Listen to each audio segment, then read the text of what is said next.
All right, so are narcissists formed or are they just born? Like, are narcissists a product of their upbringing or what actually has transpired to bring them to a place where they become a narcissist? Or are they just born to a narcissistic parent and that's it? Like, that's just their plight. That's the direction they're going to go.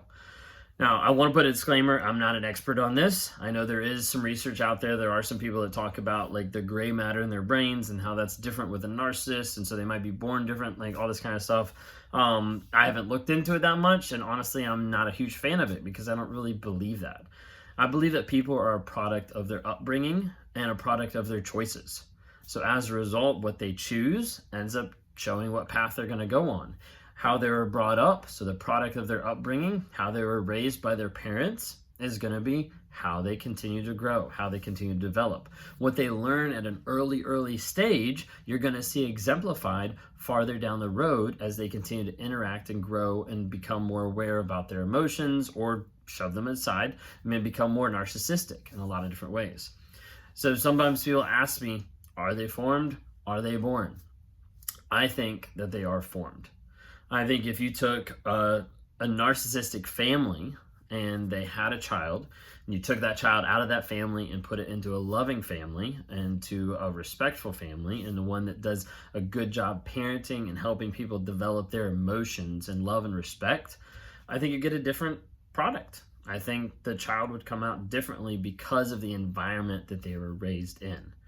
So you have to remember, narcissists are typically formed out of physical, emotional, mental abuse, overbearing parents, over-controlling parents, enabling parents, and that's typically what starts that cycle of building a narcissist.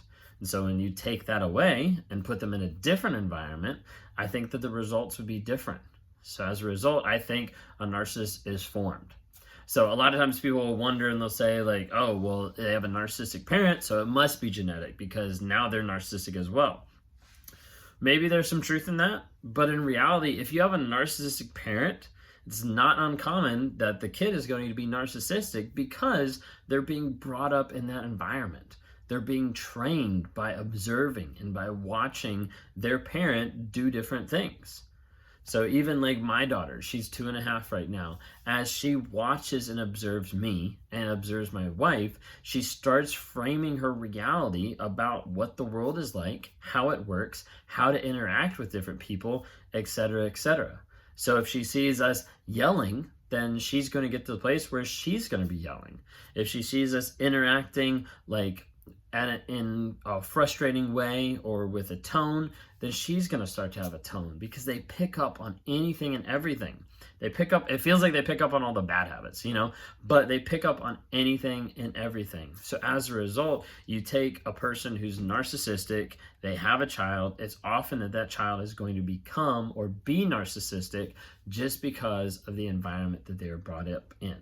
If they get to the place where they realize, because the narcissist has no empathy, that they can't go talk to their mom or their dad about their emotions or about things that are going on, this is just perpetuating that cycle. They don't have a safe place because the person above them, their parent, doesn't care, doesn't show empathy, doesn't interact with their feelings or emotions. So as a result, it just cycles through and it creates more narcissists. That's why I believe narcissists are formed. Narcissists aren't necessarily born. Children are products of their upbringing, and they're also products of their own choices. Each person has the opportunity to make a choice each and every day. Are some choices harder than others? Yes. Are some choices harder than others based on past trauma and abuse? Yes. But it's still a choice, and it's still something that a person could get to the place where they choose to go one direction or the other direction. You see, talking with people a lot of times on one-on-ones, doing like a Zoom call with someone who's struggled with narcissistic abuse or things like that. And sometimes I have to be able to talk to them and have them understand, like, you did not hold a gun to your husband's head and tell him to go cheat on you. He made that choice. Yes, it might have been built on past trauma, wanting validation from someone else, like feeling inner shame, etc., etc., etc. But when it comes down to it, he made that choice. That's what narcissists are doing. They're making that choice each and every day. Sometimes they're making the choice not to feel. Sometimes they're making the choice to cheat. Sometimes they're making the choice to yell and rage. Sometimes they're making the choice to come at you and get mad, punch the wall, whatever it might be. But that is a choice that they are making. Sometimes do they understand that? Yes. Sometimes are they aware of what they're doing? I don't think not all the time.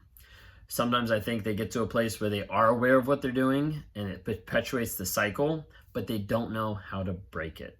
And that's one of the biggest things that I try to talk with narcissists is help them break the cycle, get to a place where they can admit their lies and get to a place of truth. If they can find a place of truth, start dealing with the facts, then there actually can be hope that they can grow and change. I also work with people who struggle with narcissistic abuse that have either in a relationship or trying to get out of a relationship, or they've already left and they're having thoughts about going back to the relationship. I work with them as well. And so if you want to have more information about this, follow me here on YouTube, follow me on TikTok, Instagram, reach out through my website, rawmotivations.com, grab a time on there. We can set up a Zoom chat and talk one-on-one if this is something you want to talk about more.